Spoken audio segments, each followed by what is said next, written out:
Essa semana eu estava vendo um livro que me chamou a atenção, me fez ter uma reflexão mais profunda sobre o que significa viver sem saber que Jesus Cristo ressuscitou.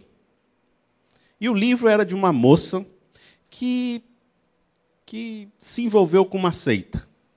Uma moça que se envolveu... Daquelas seitas assim de cogumelo, alucinógeno, de ayahuasca, de coisa que a pessoa toma, vê umas fadas, um anjo, uns monstros, vê uns negócios, né, uns gnomos, vê tudo no mundo. Né? A pessoa ela toma e entra num estado de transe muito forte.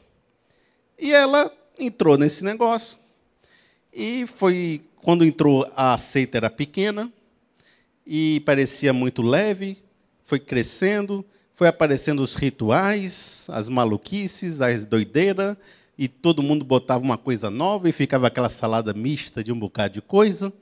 E aí foi virando assim aquelas opressões, o controle pelo medo, os intermediários ungidos que só podiam ser eles que falavam em nome das entidades, o medo de espíritos opressores e obsessores.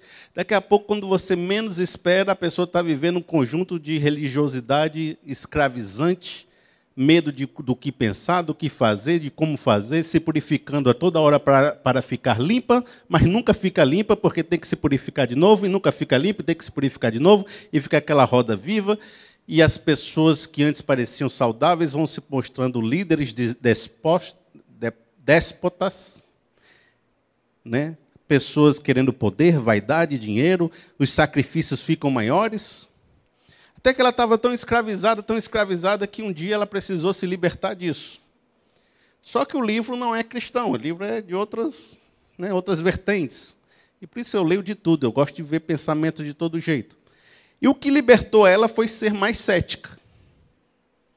Porque aí ela deixou de acreditar em tudo que... Ela acreditava em tudo, agora ela acredita em nada. Terminou o livro acreditando em nada. Não é muito diferente esse sentimento que a pessoa vive essa prisão de muitas igrejas evangélicas e religiosas. Quando eu estava vendo as práticas, eu pude perceber muitas práticas religiosas cristãs que existem por aí.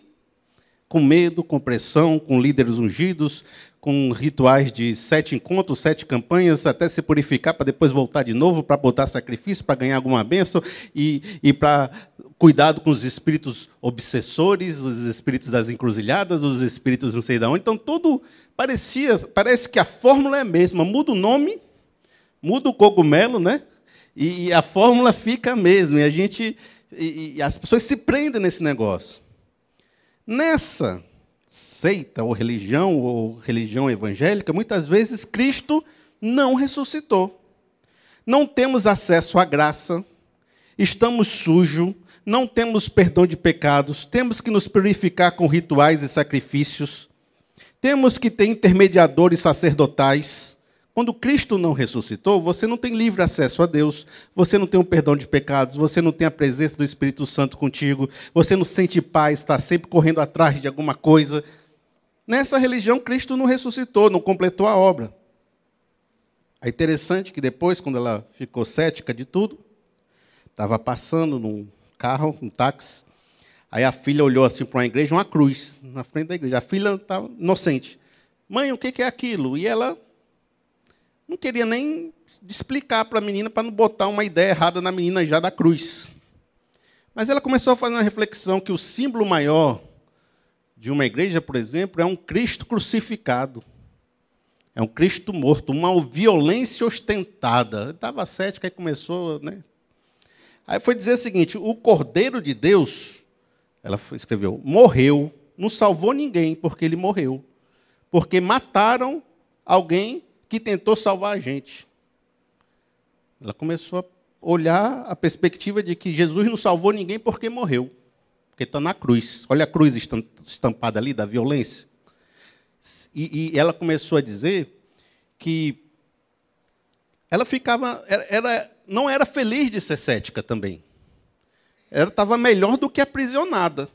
Mas o fato dela ser cética, ela via essa violência no mundo, ela via a miséria, a pobreza, a injustiça, os maus vencendo, e não tinha mais a consciência de que eles levariam um julgamento final, de que Deus estava cuidando da história, de que um dia no futuro ela poderia morrer e ver os seus parentes mortos. Então, assim como uma religiosidade aprisionou ela, o cético também não era uma solução muito alegre, muito bacana. Ela passava a ver a vida com desespero, o trágico. Ninguém está olhando por nós, não há nenhum Deus, e eu estou à minha própria sorte. Para o cético também, Cristo não ressuscitou. Ele continua estampado na cruz, continua morto e não salvou ninguém. Isso é metade da história, não é Cristo crucificado? É só a metade da história. Mas é a visão que as pessoas têm. Tanto nas religiosas, onde Cristo não completou sua obra, não ressuscitou, não temos acesso à graça, quanto as pessoas céticas que olham o mundo como se nada existisse, nada valesse a pena.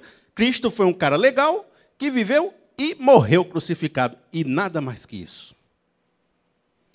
Na Bíblia tem uma história de 2 rapazes que estavam voltando de Jerusalém. E a história que estava na cabeça deles era: crucificaram Jesus. Para eles, a história da vida deles era: o evangelho terminou naquela cruz. E eu quero ler com vocês um pouco dessa passagem sobre essa ótica. O impacto de saber que Cristo ressuscitou e, principalmente, e hoje eu vou ser mais reformado. Hoje eu vou ser... o valor e o papel das Escrituras em nos trazer essa esperança. Certo? Da palavra de Deus e nos lembrar disso. Vou desenvolver isso com vocês e eu espero que até o final da mensagem a sua esperança seja renovada. E que você saia daqui assim dizendo: Cristo ressuscitou, aleluia. A gente vai terminar com ceia, então vai ser mais legal ainda. Vejam só, Lucas 24, no verso 13, esses meninos estavam voltando lá de Jerusalém com Cristo crucificado na mente.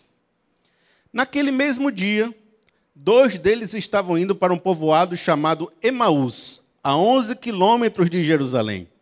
No caminho conversavam a respeito de tudo que havia acontecido. Enquanto conversavam e discutiam, o próprio Jesus se aproximou e começou a caminhar com eles. Mas os olhos dele foram impedidos de reconhecê-lo. Ele lhes perguntou, Jesus perguntou para os 2, sobre o que vocês estão discutindo enquanto caminham? Eles pararam com os rostos entristecidos. Que coisas? Perguntou ele. O que aconteceu com Jesus de Nazaré? Responderam eles. Ele era um profeta, poderoso em palavras e obras diante de Deus e de todo o povo. O chefe dos sacerdotes e as nossas autoridades o entregaram para ser condenado à morte e o crucificaram. E nós esperávamos que era ele quem iria trazer a redenção de Israel. Aqui você já percebe que é o mesmo cenário. Uma profunda desilusão com a fé, porque esperava que esse rapaz, que era um profeta, fosse render Israel, e agora estavam voltando para casa frustrados, porque seu sonho ruiu, seu sonho foi para o saco. Olha, antes da gente descer mais a ladeira um pouquinho, talvez você se identifique com esse sentimento. Você investiu sua vida num sonho muito grande, às vezes investiu numa família, investiu num negócio, você gastou energia, esforço e anos, talvez, fazendo algo, de repente aquilo ruiu na tua frente de tal forma, com tanta intensidade, que você volta para casa de mãos abanando, volta para a casa dos pais, porque não tem nem mais onde morar, volta para a cidade de onde você saiu, porque o negócio que você fez deu errado, volta para a sua vida anterior, como Pedro voltou a pescar depois que Cristo morreu. Você volta desanimado, chateado, dizendo: a vida não tem solução, a vida não presta, a gente investiu no sonho, achamos que seria o momento da redenção do mundo, mas não é. E amigo, antes de a gente descer, eu quero que você entenda uma coisa, que Jesus nunca deixou você sozinho. Ainda que você nem acredite mais nele, ele está andando junto com você. Ainda que você esteja tão desanimado que acredite que nem Deus mais exista, ele está com você sem que você perceba que é ele que está com você. E ele tem interesse em conversar contigo. Ele tem interesse em mudar a sua direção, em mudar a sua consciência, mudar a sua vida, mudar o que você está pensando sobre isso. Porque senão Jesus deixava ir embora. Jesus dizia, vai, tchau, não quer saber, tchau. Mas Jesus se preocupou com duas pessoas andando num caminho que talvez ninguém soubesse que existia, de aparecer lá e conversar com eles. Por isso, meu amigo, às vezes você está andando num caminho que você está sozinho nesse caminho. Acha que ninguém sabe onde você está. Mas Jesus está lá dizendo, amigo, deixa eu conversar com você.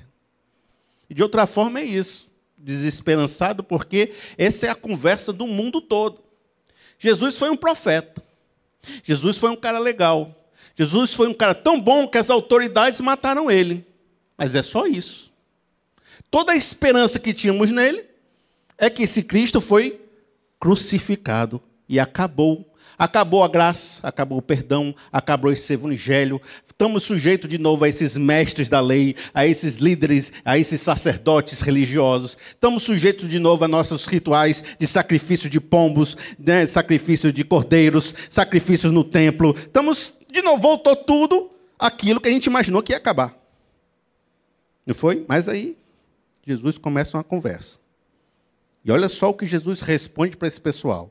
Diz assim, no verso 25. Ele lhes disse, como vocês custam a entender, isso é Jesus falando com eles, e como demoram a crer em tudo o que os profetas falaram. Não devia o Cristo sofrer essas coisas para entrar na sua glória? E começando por Moisés e todos os profetas, explicou-lhes o que constava a respeito dele em todas, presta atenção no todas, as Escrituras. No verso 30, eles entraram na casa, quando chegaram em Emaús. Quando estava à mesa com eles, tomou o pão, deu graças, partiu-o e deu a eles. Então os olhos dele foram abertos e o reconheceram. Então, quando ele partiu o pão, dividiu o cálice, eles reconheceram que era Jesus que estava com ele. Aí, ele desapareceu, Jesus, na hora que ele reconheceu. Visagem, desapareceu. Meu Deus. Perguntaram-se um aos outros, não estava ardendo os nossos corações dentro de nós, enquanto ele nos falava no caminho e nos expunha as Escrituras? Levantaram-se e voltaram imediatamente para Jerusalém. Ali encontraram os 11 e os que estavam com eles reunidos. Enquanto falava sobre isso, aí eles encontraram Jesus. Jesus apareceu no meio deles. Olha só, enquanto falava sobre isso, o próprio Jesus apresentou-se entre eles e lhes disse, paz seja com vocês. E o pessoal de novo achou que fosse uma visagem. Aí disse assim, isso é um fantasma. Aí Jesus, quer ver como eu não sou fantasma? Me dá um peixe aí que eu vou comer com vocês. Aí botou o peixe, começou a comer com o pessoal, mostrou que era ser humano de verdade, que estava ressuscitado. Aí ele falou o seguinte, enquanto falava sobre isso, o próprio Jesus se apresentou entre eles e lhe disse, paz sejam com vocês. Era necessário que se cumprisse tudo o que a meu respeito estava escrito na lei de Moisés, nos profetas e nos salmos.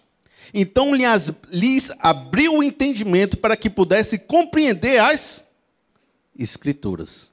Está escrito que o Cristo haveria de sofrer e ressuscitar dos mortos no terceiro dia, e que em seu nome seria pregado arrependimento para perdão de pecados a todas as nações, começando por Jerusalém.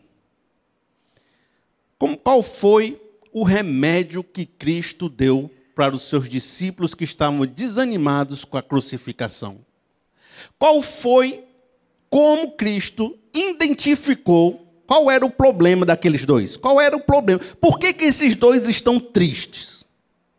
É o seguinte, eles estavam vivendo uma profunda desesperança porque não estavam compreendendo nem crendo naquilo que foi revelado nas Escrituras. Qual foi o papel de Cristo? Revelar as Escrituras. E dizer, olha, a crucificação era necessária e era só parte da história, porque convinha que o Cristo devesse padecer por nossos pecados. Mas ao terceiro dia que ele devia ressuscitar. e entrar na sua glória.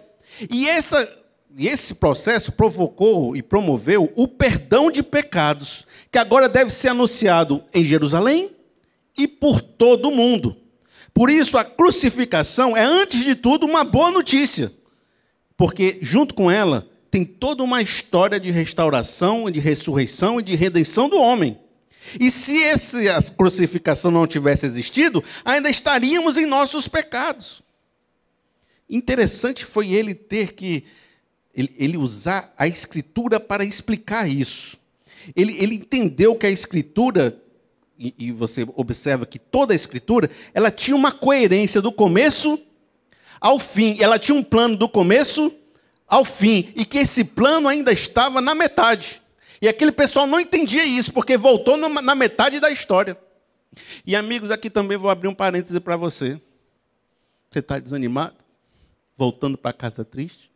É que a tua história ainda está na metade. Tua história ainda não terminou. Há situações difíceis que você tem que viver hoje para que depois você perceba a glória de Deus na sua vida. E muitas vezes você ainda está vivendo metade da história da sua vida, achando que acabou a história para você, desanimado, não há mais esperança para a sua vida. Mas, amigo, não é assim. Olha que Deus está dizendo para você, olha, ainda tenho muitas coisas para a sua vida, há muitas coisas para fazer na sua história, por isso não desanime e creia no poder de Deus. Amém? Amém? Mas perceba como Jesus validou o uso das Escrituras. Como Jesus percebeu a importância desse instrumento para gerar ânimo e fé nos discípulos. Como ele gastou muito tempo para devolver para esse pessoal a esperança. Aí você pode me dizer, eu já ouvi outras pregações do Caminho de Emaús, que gosta de dizer que Jesus expôs as Escrituras, mas eles se deram de bem mesmo quando cortou o pão e bebeu o vinho, porque ali eles reconheceram Jesus. Não foi nem nas Escrituras, foi no relacionamento com Jesus também. Mas se você perceber, depois, Jesus primeiro comeu peixe e depois explicou as Escrituras. E foi quando ele explicou as Escrituras que o povo abriu o entendimento. De forma que é a Escritura que abre o entendimento. É a Escritura que nos dá um entendimento daquilo que foi a revelação de Deus. Então eu trouxe 3 questões. 3 ensinamentos importantes sobre isso. E são ensinamentos que falam sobre esse poder da Escritura de trazer para nós a esperança e o entendimento. E eu queria, através desses ensinamentos, falar para vocês alguns perigos também que temos quando nos aproximamos da Escritura. Ao mesmo tempo que ela pode gerar esperança, ela pode gerar um pouco de seita e dificuldades por aí também. Porque a Bíblia é a mãe de todas as heresias. Porque a Bíblia, ela salva, mas ela também cria os negócios estranhos. Por isso, olha, eu vou dizer para vocês a partir do ponto 1, que diz assim, olha só, preste atenção comigo. Eu fiz até uns pontos bem grandes, que é para ficar bem definido. Olha só. Quando não temos a Escritura como fonte de compreensão espiritual, caímos em uma salada mista de crenças e argumentos que não são confiáveis e não geram a esperança que necessitamos. A gente acha que a ausência da Escritura é o ateísmo, é o ceticismo. Mas, na verdade, a ausência de uma estruturação da fé revelada por Deus é uma salada mista de conceitos, e não o ceticismo. Você vai começar a acreditar em duende, gnomo, em fada, em terapia pela lua, terapia pela luz, terapia de não sei das quantas, em veneno de sapo debaixo da pele, em terapia, né? De todo jeito você vai ver pessoas se reunindo em comunidades que vão começar a inventar uma série de ideias e coisas sem fundamento nenhum, fazendo uma mistura até olha, quando o pessoal lá do modernismo disse que a ciência ia evoluir de tal forma que a gente ia explicar todas as coisas e a religião ia desaparecer. Cadê que desapareceu? Desaparece não, rapaz. Fica confuso. Quando você tira Cristo da história e a revelação das Escrituras, Cristo até está no meio dessa bagunça. Mas está como um cara iluminado, está como um cara que tem nada a ver com o que foi revelado, está como uma força de palavra mágica, com uma feitiçaria. Você mistura tudo, ainda põe Cristo no meio para dar liga, para dizer assim, Cristo foi um cara também aqui que a gente aciona no plano espiritual e faz um negócio com os obsessores. Aí você faz uma salada, porque você perdeu a referência que Cristo validou. A Escritura que desde o seu começo está revelando o seu propósito, a sua vida, a sua crucificação, a sua restauração. Toda a Escritura, percebeu o que ele falou? Toda, não é? Alguma parte da Escritura é válida, não é assim?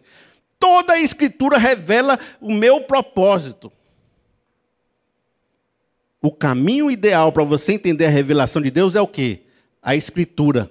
A Escritura valida Cristo e Cristo valida a Escritura. De forma que se você prega Cristo sem a Escritura, esse não é o Cristo, isso é um ídolo. Entendeu? Ah, na minha religião tem Cristo lá. É ídolo. Não é Cristo, não. É uma coisa que você inventou. Porque se não é o Cristo revelado nas Escrituras, que o próprio Cristo usa para revelar ele, então é alguma coisa que você colocou lá e chamou de Cristo. Olha só. E começando por Moisés e todos os profetas, explicou-lhes o que constava a respeito dele em todas as Escrituras, desde o Gênesis, a revelação em Abraão, até chegar no Jesus, na sua morte e crucificação, a vinda do Espírito Santo e a redenção final. Nenhuma seita mística, nenhuma salada mista pode ter essa fundamentação tão perfeita, principalmente porque qualquer conceito que não seja bíblico não é sustentado por Deus. Porque Deus zela pela sua palavra para fazer ela se cumprir. Agora, se não é a palavra dele, ele não tem compromisso com essa palavra.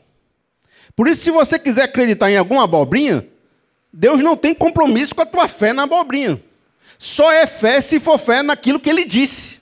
Só é fé se for aquilo que ele revelou, aquilo que ele prometeu.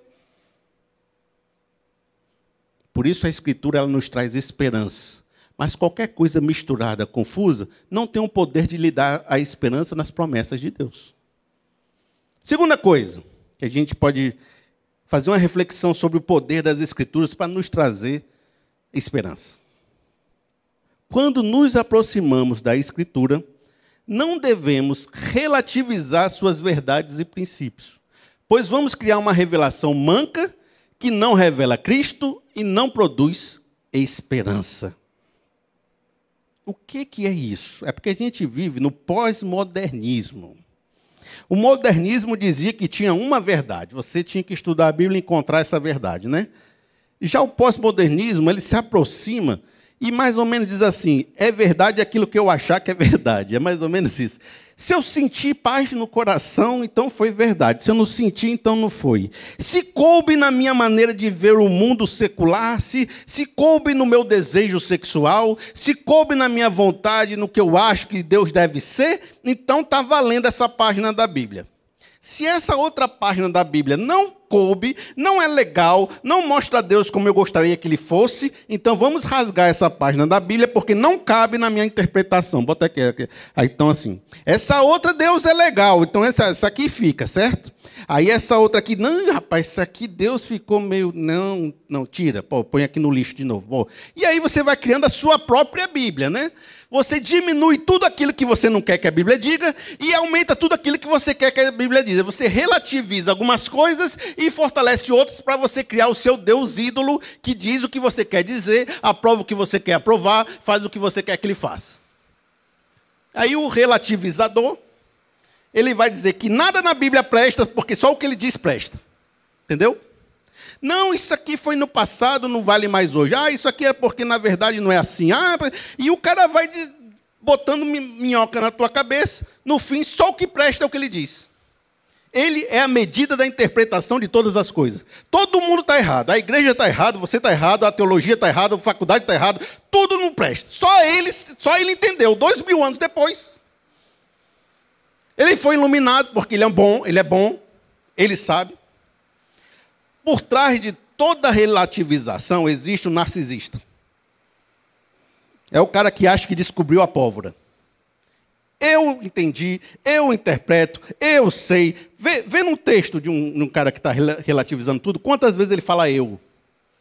Eu sou a medida de todas as coisas. Às vezes tem um cara que quer que o seu pecado seja aceito. Aí ele faz toda uma reinterpretação na Bíblia para que o seu pecado seja aceito, né? Tem gente que faz de todo jeito. Às vezes tem gente até que foi tão ferida pelo Evangelho que quer provar que tudo que é Evangelho não é Evangelho. Então ela também entra na Bíblia com aquela raiva, com aquele ódio para desmentir tudo. Então, o que está valendo aqui não é o que a Bíblia diz, é o que eu acho que a Bíblia diz. E não pode ser assim. Cristo usou toda a Escritura e tentou compreender nela aquilo que era mais fundamental e a essência dela. É claro que toda a Bíblia não é igual. A gente entende que foi uma revelação progressiva. A revelação de Gênesis não é tão profunda, não tão grande, quanto a revelação até que chegou em Apocalipse. Não se podia compreender totalmente como Cristo seria até que Cristo veio. Não se poderia compreender como era Deus até que Cristo foi a interpretação de Deus. Está forte, né, a chuva? Existem momentos na Bíblia que Deus agiu pontualmente. E não se repetiu depois aquela maneira de Deus agir. E eu não posso pegar um texto bíblico e dizer que todo mundo tem que fazer daquele jeito que foi feito com aquela pessoa na Bíblia. Só abriu o Mar Vermelho uma vez. Você não pode dizer, vamos agora fazer uma obra aqui de engenharia, vamos abrir o Mar Vermelho aqui, que eu quero passar uma ponte. Você pode fazer isso? Foi uma ação pontual de Deus. Você não pode usar isso para fazer uma instrução normativa para as pessoas. É claro. Se você mergulhou 7 vezes no Rio Jordão e foi curado de lepra, isso não virou um tratamento no JF para curar, né, problemas de pele. Porque isso aconteceu com Naamã. Então, há aspectos da Bíblia que são pontuais, há revelações. O Antigo Testamento é diferente do Novo, são duas alianças para algumas interpretações. São diferentes, tem coisas diferentes, acontecimentos diferentes, maneiras de lidar com Deus diferentes. No Antigo Testamento, o cara tinha que fazer todo um processo de santificação para entrar no Santo dos Santos. No Novo, você tem livre acesso a Deus. Então, há textos diferentes, há aplicações diferentes, que você não pode tomar todo o texto como igual. É verdade. Mas isso não significa que você tem que jogar tudo no lixo e dizer que nada vale, só vale o que eu digo. Isso aí é bobeira. Porque se você for em qualquer interpretação séria, séria, né? Sem ser doido, séria. É uma faculdade, vai no Nicodemos, vai não sei aonde, vai pegar um pessoal assim. Eles vão de A a C na interpretação. Vai mudar uma vírgula aqui, vai mudar uma aplicação aqui, vai mudar um fim dos tempos aqui, vai mudar um negocinho aqui, mas é de A a C, certo? Só que ninguém vai para o Z, não. Ninguém está dizendo que a Bíblia diz o que ela não diz. Ninguém está dizendo que a Bíblia está viajando na maionese, não. A interpretação bíblica, ela envolve uma aplicação no hoje, como é que isso se comporta hoje, o que era contextual ontem, o que era hoje, mas isso não vai fazer a Bíblia dizer o que ela não diz, nem aprovar o que ela não aprova, nem fingir que ela está falando uma coisa que ela nunca falou. Por isso, há um espaço de interpretação, mas não é uma relativização geral dos conceitos. Para você fazer uma boa interpretação, você tem que ir nas fundamentações e não ficar dizendo, se isso não vale, então nada vale. Se isso aqui também não era mais assim, então nada vale mais assim. Isso aí é coisa de menino, que nunca leu a Bíblia direito. Relativização é um problema, porque você começa a achar que nada vale para que só aquilo que está no seu coração vala. Tem importância, tenha valor. Certo?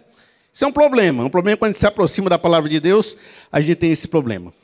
Não dá para reinventar toda a roda por completo sem ser desonesto.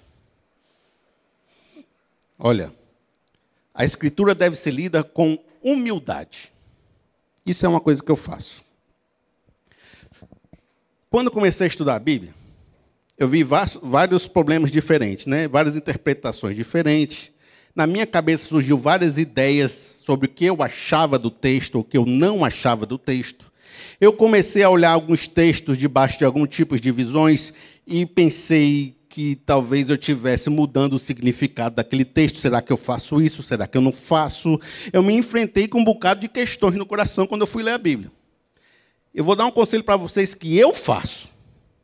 Eu faço o seguinte, quando eu leio um texto bíblico, eu faço primeiro um exercício de humildade. Antes de achar o que eu quero achar, antes de tentar ver o que eu quero ver, eu procuro saber o que aquele texto tem de importância para a minha vida. Por que Deus deixou aquele texto na Bíblia? Por que ele se manifestou daquela forma naquela época? Eu sou humilde com o texto. Eu primeiro quero saber, eu primeiro quero entrar de coração aberto. E não ficar questionando, brigando, tirando, diminuindo, como muita gente faz. Então, às vezes, tem um texto que vai mostrar um Deus mais juiz. Por quê? Porque Deus é um justo juiz. Há um outro texto que vai mostrar ele um Deus misericordioso e gracioso. Por quê? Porque Deus é um Deus gracioso. Mas ele é gracioso e ele é juiz. Se eu falar que ele é só graça, eu estou esquecendo outros textos que revelam ele como juiz. Por isso eu tenho que ser humilde quando o texto fala que ele é gracioso e tem que ser humilde quando ele fala que ele é um juiz. Se eu ficar sendo humilde só quando ele fala que ele é rigoroso, eu vou criar uma igreja toda rigorosa. Se eu ficar todo só lendo o que ele fala que ele é amoroso, eu vou criar uma igreja que só é assim, vale tudo, né? Por isso eu tenho que ser humilde quando ele fala de uma coisa e quando ele fala outra. A Escritura vai estar aqui depois que você morrer. Certo? Ela estava aqui antes de tu. Depois que tu morrer, vai continuar aqui. A Escritura é maior que o teu professor da faculdade. A Escritura é maior daquilo que o rapaz do Facebook escreveu no teu post. A Escritura é maior do que tua visão política, do que a sociologia, do que o comunismo, do que o capitalismo, do que o Bush, do que o Trump, do que o Bolsonaro. A gente quer encaixar a Bíblia no Bolsonaro, mas a Bíblia é maior que o Bolsonaro. A gente quer encaixar a Bíblia na sociologia, mas ela é maior do que a sociologia. Entendeu? Por isso, humildade. Só isso que eu peço, humildade. Quando você entrar na Bíblia, você primeiro humilde para depois tentar fazer alguma reflexão. 3. A Escritura só pode gerar esperança se não for lida através da lente do ensino dos falsos mestres e dos pastores manipuladores. O que é isso? É o seguinte, eu vou explicar para vocês. Por exemplo, se eu fosse um pastor manipulador, um pastor do mal, pastor assim que quer criar uma igreja para prender vocês, para fazer o Jason, né? Para fazer um negócio ruim. Eu vou pegar ali algum texto bíblico que mostra que eu vou ser um ungido de Deus, que eu tenho ali um poder, que eu sou alguém bacana, que você tem que me obedecer, que você tem que fazer alguma coisa. Vou juntar esses textos numa ideia, vou criar uma sistematização e vou dizer, olha, está vendo isso aqui na Bíblia? Isso é porque ela está dizendo que eu sou isso, que você deve fazer isso, que você deve ser assim. Aí você pega essa lente, né? Você pegou uma lente, a lente do pastor manipulador, você botou na sua cabeça. Agora, toda vez que você olha a Bíblia, você não vê mais a liberdade de Cristo. Você vê o quê? O que o cara disse que aquele texto dizia.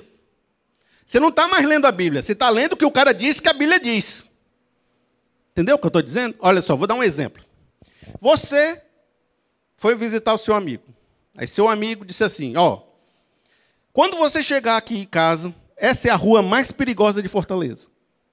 É perigoso, rapaz, é capaz de sequestrar você, seu menino, matar, roubar, levar teu carro, fazer tudo. Por isso você tem que fazer o seguinte, assim que você chegar, você liga para mim que eu vou ficar com o portão aberto, e você olha se não tem nenhum menino de bicicleta e mobilete com cabelo loiro, com a pessoa com cabelo loiro passando, e se você vê assim, e você, na hora que sair, você sai correndo e fecha a porta do carro, que pode ser que você morra.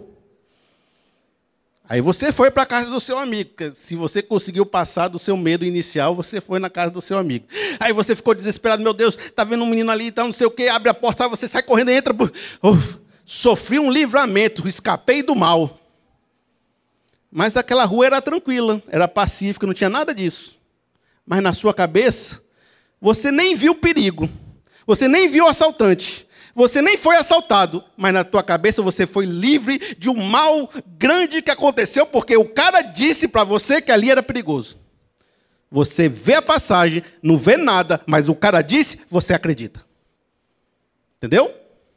Porque você criou uma lente da interpretação na sua cabeça. Aí você vê o que o cara quer que você veja. Aí também é ruim. Porque você diz, porque a Bíblia diz. Disse não, foi o teu pastor que disse que a Bíblia diz. Entendeu? É por isso que tem as heresias aí, dos pastores aí que dizem um bocado de coisa que não é para dizer. E está cheio, cheio de gente dizendo que a Bíblia diz, e não foi a Bíblia que disse, foi o pastor tal que disse. Tem um filme que eu assisti, acho que é 2011 ou 2013, é o Livro de Eli. Bote aí a foto do filme para nós. Ó, Livro de Eli. Tem no Netflix. E quem não assistiu está atrasado, né? Porque isso aí já tem um tempo que esse filme saiu, né? E ele é um filme muito legal.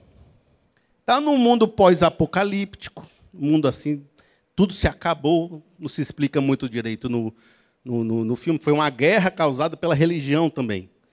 E esse rapaz, esse Eli, recebeu uma missão de Deus para carregar um livro, que era a Bíblia, para um lugar específico. E ele queria levar esse livro e essa palavra para ser preservada. É da Bíblia King James, né, que tu gosta, né? Aí estava lá levando esse livro. Aí, de repente, apareceu o vilão do filme, né? O vilão, né? Bem Disney, né? Vilão. Aí o vilão apareceu do filme e ele queria usar a Bíblia para, né, manipular e influenciar o povo para fazer o que ele queria. Como já tinham acabado com todas as Bíblias, só existia essa. Então, o cara queria usar a Bíblia para fazer o bem e o outro queria usar a Bíblia para fazer o mal. A mesma Bíblia podia ser usada para o bem e podia ser usada para o mal. Olha só o que o rapaz disse no meio do filme, eu achei isso tão interessante. O inimigo, o vilão, o Gary Oldman, né? Disse assim, não é um livro qualquer. Ele falando para o capanga dele, que estava dizendo, você está fazendo isso tudo por causa de um livro? Aí ele falou assim, não é um livro qualquer. É uma arma apontada para o coração e mente dos fracos e desesperados. Vai nos dar o controle sobre eles. Pessoas virão de todo lugar e farão exatamente o que eu disser se as palavras forem do livro. Isso já aconteceu e vai acontecer de novo. Olha só como a gente aprende umas coisas com os filmes, né? A gente aprende uns negócios legais. Mas é isso. Já se dominou muito pela Bíblia e vai acontecer de novo, porque está cheio de gente querendo dominar os outros usando da religião. Por isso, cuidado com gente que coloca umas lentes na sua cara para dizer que a Bíblia diz o que ela não está dizendo. Qual é o caminho da boa interpretação? 7 dicas para você, com base nesse texto que a gente está lendo. Primeiro, é aquela que me devolve a esperança mesmo em meio às circunstâncias ruins. Quando Jesus colocou a interpretação para aquele pessoal voltou a ter esperança. Qual é a boa interpretação? Aquela que te traz esperança, te traz a fé, te renova a fé no coração. Segundo, é aquela que me leva de volta para Jerusalém, para o meu propósito, para o caminho certo. Eles estavam no caminho de volta errado para um propósito ruim, que não era o que Deus queria para eles. A boa interpretação levou eles de volta para o caminho certo para Jerusalém. É aquela que me integra no convívio com os outros discípulos de Cristo. Eles voltaram para onde estavam os 11 e os outros discípulos. Ou seja, uma interpretação que me tira de perto da igreja de Cristo, ela é errada. Uma interpretação que me coloca junto com meus irmãos em Cristo, ela é boa. Entendeu? 4. É aquela que aquece meu coração quando é ministrada. Ela fala a minha mente e fala meu coração, é o centro das minhas emoções. É aquela que considera toda a Escritura como importante para entender a Cristo. Ou seja, ela vai considerar o Antigo Testamento e as passagens do Antigo Testamento e do Novo para podermos compreender por inteiro como é que era o mistério da revelação de Cristo. É aquela que me revela que Cristo foi crucificado, mas ressuscitou e caminha comigo. É aquela que nos convida ao arrependimento e proclama o perdão e a graça de Deus, primeiro para Jerusalém e para o restante de todas as nações. Se você encontrar uma pessoa pregando que tem essas características, pode ficar escutando.